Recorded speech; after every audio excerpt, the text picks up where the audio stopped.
Good morning, dears. So SBI PO Phase 2 examination result has been declared, and congratulations to those who have cleared for the Phase 3 examinations. Is it? तो Phase 3 examination में क्या क्या होने वाला है इस video में हम लोग डिस्कस करने वाले हैं। Phase 3 examinations का इम्पोर्टेंस क्या है और किस तरह से एग्जामिनेशन, दैट मीन्स ये फॉर्मेट क्या होता है Phase 3 का, ये भी हम लोग डिस्कस करने वाले हैं इस वीडियो में। तो आगे तक देखिए एंड अगर पसंद आए तो लाइक बटन भी प्रेस कर देना। तो फेज 3 में क्या होता है, जनरली जीडीपीआई राउंड को कंडक्ट किया जाता है। ये जीडी क्या होते हैं, ग्रुप डिस्कशन, एंड पीआई होते हैं पर्सनल इंटरव्यू सेशन। अब जो मार्क्स डिस्ट्रीब्यूशन स्कीम्स होते हैं इसमें वो होता है 75% फॉर योर मेंस एग्जामिनेशन का जो वेटेज है उसका 75% एंड 25% ये जीडीपीआई सेक्शन में जो भी आपको मार्क्स मिलता है इसका वेटेज, दोनों को काउंट करके 100% मार्क्स अलॉट किया जाता है। तो उसके हिसाब से जो भी रेशियो निकलता है उसके ऊपर आपका सिलेक्शन होते हैं। तो अब मुझे देखना है कि 25% ये हाउ मच मार्क्स के ऊपर दे कैलकुलेट। तो जान लीजिए कि 50 मार्क्स रहते हैं जीडीपीआई राउंड के लिए, जिसमें से 20 मार्क्स रहते हैं ग्रुप डिस्कशंस के लिए, 30 मार्क्स अलॉटेड रहता है for your personal interview round. तो ये जीडी ग्रुप डिस्कशन, ये एग्जामिनेशन कैसे कंडक्ट करवाया जाता है, मतलब इसका फॉर्मेट क्या है। अब देखिए, ग्रुप डिस्कशन मतलब क्या है, एक टॉपिक दिया जाएगा जिसके ऊपर आप लोगों को बताना है, खुद का नॉलेज पेश करना है, एंड उसके हिसाब से अगर कुछ कंट्राडिक्टरी पॉइंट्स आप लोगों को लगे आप वो भी पेश कर सकते हो। अब इसका थोड़ा सा फॉर्मेट होते हैं। फॉर्मेट क्या रहता है अब देख लीजिए। शुरू से ही हम बताएंगे कि पहले आप लोगों को क्या किया जाएगा, 5 to 7 candidates and 10 to 12 candidates में बी they will select for each and every round.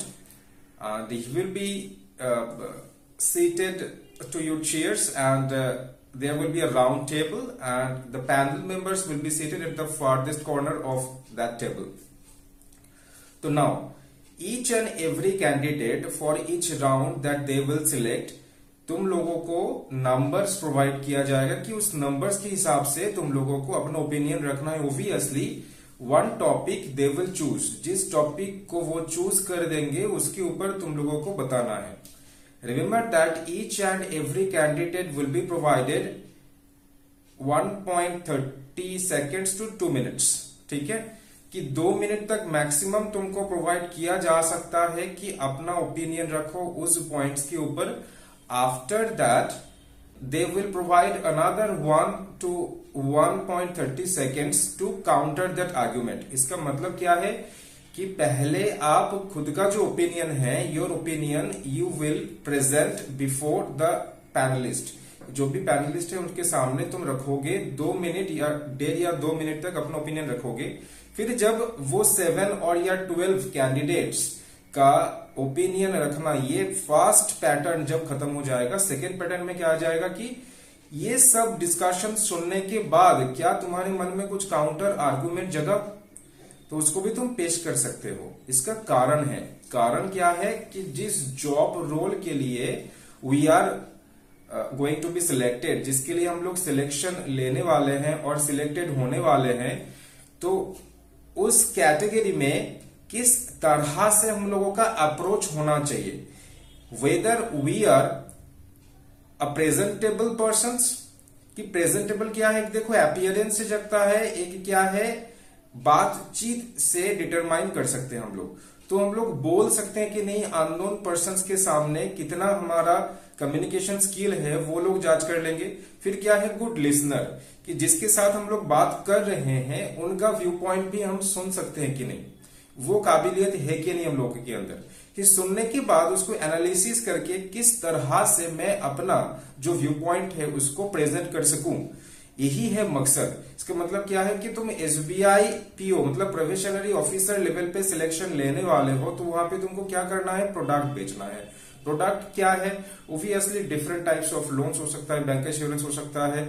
ये क्या है, according to the demands of the customer, कि कस्टमर के जो नीड है उसको समझ के तुम अपना प्रोडक्ट कैसे बेच सकते हो, ये क्वालिटी वो लोग टेस्ट करते हैं। ठीक ना, क्लियर है सबको फॉर्मेट? ओके। फिर से मैं बता रहा हूं कि 2 मिनट पहले राउंड में दिया जाएगा, नेक्स्ट 1 मिनट 1 से 1.5 मिनट तुमको दिया जा सकता है कि काउंटर आर्गुमेंट के लिए। अप टू दैट यहां तक ये जीडी सेक्शन खत्म हो जाता है।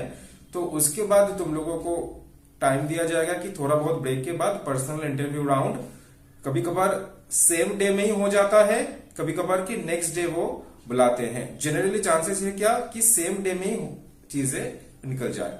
अब हम लोग डिस्कस करेंगे कि इस जीडी राउंड में मेरा अप्रोच कैसे होना चाहिए। बहुत काफी सारे कैंडिडेट का ये क्वेश्चन होने वाला है कि लैंग्वेज को लेके इसलिए क्वेश्चंस होने वाला है कि हम लोग ज्यादातर इक्विप्ड नहीं होते हैं लोगों के साथ बात करने में। तो इंग्लिश में लैंग्वेज को रखा जाए या फिर हिंदी में लैंग्वेज को रखा जाए। देखो, सिलेक्शन होने वाला है पैन इंडिया में तुम्हारा पोस्टिंग हो सकता है, तो इसके हिसाब से जनरली इंग्लिश एंड हिंदी को महत्व दिया जाता है। तो शुरुआत करना है इंग्लिश से। Obviously they will ask questions in English. If you are not feeling comfortable to continue your argument or to continue your discussions, entire discussions in English, तो तुम लोग स्विच कर सकते हो हिंदी लैंग्वेज में, बट इसके लिए भी थोड़ा स्किल चाहिए। ऐसे नहीं कि तुम पूरा अपना जो ओपिनियन है वो हिंदी में ही जारी रखो। तो ये कर सकते हो अगर पैनल मेंबर तुम लोगों को ये टॉपिक दे दे कि हिंदी में बात करना है और लोग पूछ लिए हिंदी लैंग्वेज में। नहीं तो क्या मेजॉरिटी किस लैंग्वेज में बात कर रहे हैं, तो उस लैंग्वेज में तुम स्विच कर सकते हो। ठीक है ना। मेरा पॉइंट ऑफ व्यू क्या है कि अगर मैं इंग्लिश में कंफर्टेबल नहीं हूं, if I am not at all comfortable speaking in English, तो at least you should give a try. You should test your skills up to 10 to 12 sentences, then you can change your language. इस language को तुम shift कर सकते हो हिंदी में। बंगाली में convert करने के लिए मत सोचो ज्यादातर। अब यहाँ पे लैंग्वेज बायसनेस का कुछ बात नहीं है, क्योंकि पैन इंडिया में तुम लोगों को सिलेक्शन मिलने वाला है, तो इसलिए हिंदी एंड इंग्लिश को ही महत्व दिया जाता है ज्यादातर। अब क्लियर है लैंग्वेज का जो बैरियर है। फिर से बोल रहा हूं कि इंग्लिश में शुरू करना है, you need to start in English, you need to try to continue in English, but if you gets fumbled, अगर थोड़ा बहुत फंबल हो जाता है बीच बीच में, तो तुम हिंदी में स्विच कर सकते हो। नाउ डिस्कशन के बीच में चॉइस ऑफ वर्ड्स मतलब वोकैबुलरी, तो उसमें हम लोग अटक जाता है कभी कभार। तो उस केस में तुम हिंदी का इस्तेमाल कर सकते हो in order to maintain your flow. अब हिंदी का इस्तेमाल करने के बाद अगर तुमको पूछा जाए बाद में, अगर पैनल में तुमको पूछे कि वो वहां पे तुम एक हिंदी का टर्म इस्तेमाल किए तो उसका मतलब क्या है, तो ये आना चाहिए कि इंग्लिश में तुम उसको कन्वर्ट कर सको। क्लियर है ना। कि अगर क्वेश्चन पूछा जाए कि समझ में नहीं आया कि Rohit we can not get your points, can you please explain it, कि जो टर्म तुमने हिंदी में इस्तेमाल किए हो उस टर्म को इंग्लिश में कन्वर्ट करने का ये तरीका आना चाहिए और स्किल भी आना चाहिए। ठीक है ना। ज्यादातर जो इंग्लिश में बात करते हैं वो थोड़ा बहुत हिंदी का इस्तेमाल कर लेंगे, तो उससे कुछ फर्क नहीं पड़ने वाला, लेकिन फ्लो को मेंटेन रखना चाहिए। फ्लो तभी मेंटेन रहेगा when you have enough confidence with in your skills and with in your self. खुद के ऊपर अगर थोड़ा बहुत भी कॉन्फिडेंस है तो ये 2-3 मिनट कुछ महत्व नहीं रखता। ठीक ना। तुम बोल सकते हो चीजों को लेके। अब देखो, तो किस तरह से मुझे प्रिपेयर करना है वो भी देख लेते हैं। अप्रोच मेरा हो गया डिस्कशंस। तो हम लोग अब टू क्या क्या डिस्कस किए हैं कि GD group discussions round obviously 2023 में होने वाला है, एंड ग्रुप डिस्कशंस में किस तरह से फॉर्मेट को सजाया जाता है, फॉर्मेट क्या होता है, कितने कैंडिडेट को कितना वक्त मिलेगा, उसका अप्रोच क्या होना चाहिए, डिस्कस कर लिए। अब देखते हैं कि ग्रुप डिस्कशंस में जो टॉपिक पूछने वाला है तो उसका अप्रोच कैसे होना चाहिए, कि मैं किस तरह से टॉपिक को डिजाइन करूं। ये डाउट हमेशा कैंडिडेट के माइंड में रहता है कि whether I will be able to speak on that topic और नॉट, कि अगर मुझे पता है टॉपिक के बारे में तो थोड़ा बहुत तो मैं झेल सकता हूं चीजों को, लेकिन अगर पता नहीं है तो किस तरह से उसको डील करना है। अब देखिए, ज्यादातर टॉपिक जो रहता है वो जनरली 3 पॉइंट में कंसेंट्रेटेड रहता है। वो पॉइंट्स क्या है, या तो वो फैक्चुअल एक टॉपिक दे देंगे, नहीं तो पॉलिटिकल बेस्ड टॉपिक दे देंगे, नहीं तो क्या इकोनॉमी बेस्ड टॉपिक दे देंगे। ठीक ना। तो जनरली हम लोगों को वही सारे टॉपिक्स के लिए तैयारी रखना चाहिए और तैयारी जारी रखना चाहिए जो कि ये सारे पॉइंट्स को कवर करता है। कि एक फैक्चुअल बेस्ड जैसे कि ग्लोबल वार्मिंग को लेके वो लोग पूछ सकते हैं, मेडिटेशन को लेके पूछ सकते हैं, जैसे कि इकोनॉमी बेस्ड, मतलब तुम लोग बैंकिंग में सिलेक्शन लेने वाले हो तो जनरल बैंकिंग बेस्ड भी टॉपिक वो लोग दे सकते हैं, जैसे कि नियो बैंक्स क्या है, उसका फंक्शंस क्या है, इसके ऊपर। पॉलिटिकल बेस्ड जैसे कि एबोलिशन ऑफ 370 वो सही था कि नहीं। नेक्स्ट क्या है कि हमारा इंडिया का जो करंट ट्रेड सिनारियो है ना, फिजिकल डेफिसिट को लेके हो सकता है, या ट्रेड सिनारियो है जिस तरह से फॉरेन अफेयर्स काम कर रहे हैं उसके ऊपर भी चीजें वो पूछ सकते हैं। तो एक काम करेंगे हम लोग, टॉपिक्स जो है उसको डिस्कस कर लेंगे। तो पहले क्या है, अप्रोच को लेके हम लोगों को देखना है कि किस तरह से हम लोग इस कुछ भी टॉपिक्स हो उसको हम लोग काउंटर कर सकते हैं। अब देखो, generally I put stress for approaches on the डब्ल्यूज क्या है, जो कि जिससे हम लोग क्वेश्चन करते हैं। अब क्वेश्चन किस तरह से करें, कोई भी टॉपिक दे दे तो your approach should be first what मतलब ये टॉपिक क्या है, कि इसके ऊपर इंट्रोडक्शन मेरा क्या होना चाहिए, किसके ऊपर है ये टॉपिक। सेकेंड पॉइंट कि हाउ डज इट वर्क, किस तरह से ये काम करते हैं। और क्या बोल सकते हैं कि why it is important, how does it work और व्हाई इट इज इंपॉर्टेंट, दोनों चीजों को एक ही तरह से हम रख सकते हैं। थर्ड पॉइंट क्या है कि which segment of society this topic is going to impact the most, society के कौन से सेगमेंट में ये टॉपिक जो है ये इंपैक्ट करने वाला है, इसके ऊपर ध्यान देना है। फोर्थ पॉइंट क्या है, what are the steps to deal with it, कि ये जो टॉपिक मुझे दिया गया है, कोई भी टॉपिक हो, इसके लिए क्या क्या स्टेप्स मुझे लेना पड़ेगा। तो यहां पे मैं थोड़ा बहुत पॉजिटिव इंपैक्ट को जोड़ सकता हूं, ठीक ना, कि इसका प्रॉस क्या है, कि ये अगर सोसाइटी में इंट्रोड्यूस्ड होते हैं, इंडक्शन करवाया जाता है, तो इसका पॉजिटिव इंपैक्ट क्या क्या होते हैं और किसी भी टॉपिक का पॉजिटिव इफेक्ट क्या क्या है। फिफ्थ पॉइंट क्या है, वेयर द नेगेटिविटी लाइज, मतलब ये टॉपिक्स को अगर इंट्रोड्यूस करवाया जाता है, नेगेटिव इंपैक्ट क्या क्या होने वाला है, मतलब यहां पे तुम कॉन्स को डिस्कस कर सकते हो। कंक्लूजन में क्या जानना है कि how to minimize its negativity and utilize its full effects by visualizing the both sides or by determining the both sides and abating the negative impact of that topic so that it could be beneficial or fruitful for our society। इस तरह से हम उसको conclusion में drop कर सकते हैं। और एग्जांपल्स, मान लो कि नियो बैंकिंग को लेके कुछ पूछा गया है, तो नियो बैंकिंग फर्स्ट क्या है, what is neo banking is all about, उसके ऊपर देखना है। Then how this neo banking is going to benefit our society, how को लेके देखना है। Why this neo banking system is important for our society, इसको लेके देखना है। इसका नेगेटिव इंपैक्ट भी हम देख सकते हैं, मतलब why this new banking system should not be included to our society, इसको भी लेके देख सकते हैं। मान लो कि कोई पॉजिटिविटी को लेके बता रहा है बहुत ज्यादा, तो तुम इस केस में क्या है, नेगेटिव एस्पेक्ट को डाल सकते हो अपने आर्ग्यूमेंट में, कि चलो हम मानते हैं कि इसका पॉजिटिव इंपैक्ट बहुत है लेकिन नेगेटिव इंपैक्ट भी तो है। अब तुम इसको बोलो कि yes we have understood that the positive impacts of neo banking system is much higher than its negativity, but we cannot eliminate the negative impact or negative aspect of neo bankings। तो इसके लिए तुमको क्या क्या points रखना है उसको भी सामने रखना है। Mayor discussions open handedly naked points को मत रखो, उसके लिए लॉजिक भी पीछे डालना चाहिए, है ना।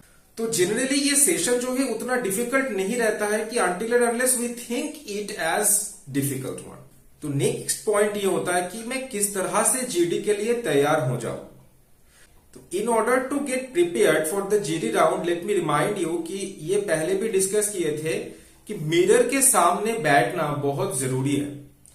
मिरर के सामने बैठ के एटलीस्ट 10 to 15 मिनट्स लगातार बोलने की प्रैक्टिस करो।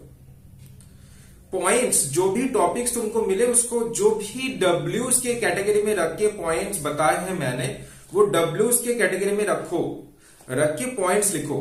तो देखना ये आदत बन जाएगा कि कोई भी टॉपिक, कोई भी किसी भी तरीके से पूछ रहा है, तुम ये डब्ल्यू से कैटेगरी में what, how, which, where, why, इसको तुम दिमाग में रख के अपने पॉइंट्स को स्टेबलाइज कर रहे हो, तो देखना कि ज्यादा दिक्कत नहीं हो सकता।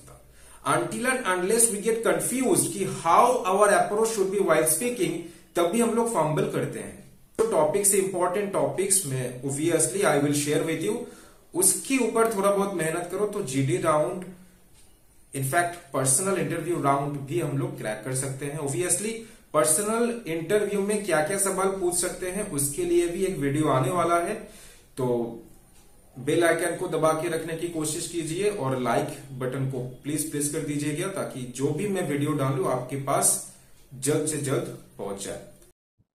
तो आप लोग यहाँ पे देख सकते हैं कि मैंने कुछ टॉपिक्स यहाँ पे डाल रखे हैं। तो ये सारे टॉपिक जो है वो जीडी राउंड के लिए इम्पोर्टेंट हो सकता है। चलिए यहाँ पे और एक टॉपिक मैं ऐड कर देता हूँ, वो हो जाएगा आपका मुद्रा क्रेडिट। मुद्रा क्रेडिट, यूनियन बजट भी इम्पोर्टेंट हो सकता है, उसको लेके भी थोड़ा सा देख जाना कि यूनियन बजट में क्या क्या होता है चीज़ें, वो कितना बेनिफिशियल है, कौन से सेगमेंट्स को ज़्यादा इम्पैक्ट करने वाला है, ये चीज़ों के ऊपर भी क्वेश्चन किया जा सकता है। ठीक है, तो इसको भी देख लेना एक बार। कुछ क्वेश्चन ये भी आ रहा है कि सर अब एसबीआई में पर्सनालिटी क्या महत्व रखेगा या फिर नॉलेज। तो देखो जीडीपीआई राउंड है, मतलब group discussion person interview round है, ऑब्वियसली नॉलेज के साथ साथ पर्सनालिटी को भी चेक किया जाएगा। इसके लिए अपीयरेंस के ऊपर भी स्पेशल ध्यान देना है, तो उसको लेके मैं नेक्स्ट सेगमेंट में मेरा वीडियोज आएगा। तो यहाँ पे देखो एक चीज होता है कि पर्टिकुलरली एसबीआई में जिसका मेंस में थोड़ा बहुत स्कोर नीचे भी रहा है, वो जीडी पर्सन इंटरव्यू में बहुत सारा मार्क्स कवर कर लेता है। ये भी दिखा गया कि कुछ कैंडिडेट्स को मैंने ये भी देखा है कि 1 मार्क्स या 1.5 मार्क्स से मेंस का जो कट ऑफ है उसको क्लियर किए हैं, लेकिन जीडी में फुल मार्क्स मिला है उसको। ज्यादातर पैनलिस्ट कोशिश करते हैं कि 16 से 20 के अंदर ही मार्क्स को रखा जाए। ज्यादातर पैनलिस्ट का ये कोशिश रहता है। अगर थोड़ा बहुत 1-2 मार्क्स निकलना है उन लोगों से हाथ से, तो फिर थोड़ा बहुत तो मेहनत करना पड़ेगा ना। तो कोशिश करना है कि जीडी राउंड में मैक्सिमम एफर्ट दे दूं। पर्सनल इंटरव्यू में भी उतना ही कोशिश रहता है पैनलिस्ट का भी कि तुमको रिजेक्ट ना किया जाए ये जीडी और पर्सनल इंटरव्यू राउंड की वजह से। तो अगर थोड़ा बहुत भी सीरियस हो तुम तो ये सारी चीजों को मेंटेन रख सकते हो। अगर कुछ भी नहीं बताना है तो फिर सिलेक्शन को उम्मीद भी नहीं रखना चाहिए, है ना। ये ऑब्वियसली मैं किसी को भी डिमोटिवेट करने के लिए नहीं बोला हूं। तो मेहनत करो, रंग दिखेगा, मेहनत का रंग हमेशा दिखता है। There is nothing you can achieve without your effort. Effort is the ultimate thing. हो सकता है कि तकलीफ हो मेहनत में, लेकिन वही बात, वो मेहनत ही क्या जिसमें तकलीफ ना हो। Thank you.